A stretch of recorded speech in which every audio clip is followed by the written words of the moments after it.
ପତ୍ର ଦାଖଲ କରିଥିଲେ କ'ଣ କହିବେ? नामांकन प्रथम दाखल कलु एडीएम पाखरे आमर मुद्दा रहवा बेकारी समस्या दूरीकरण लगी चाषी समस्या जलसेचन प्रकल्प शिक्षार समस्या के लेकर आम लोक पाके पहुँचे। सर अनेक समय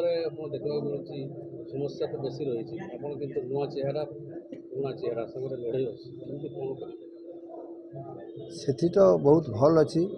नुआ और पुराना चेहरा जेन आउछि आमे आमर पाखे लोक समर्थन बहुत बढ़ुछन तार संगे संगे आमर संगे आमर जेन प्रिय नेता नरसिंह मिश्र महोदय अच्छन लोकंकर पाखे जाऊँ से मैंने कहून बलांगीर जेनता विकास अच्छे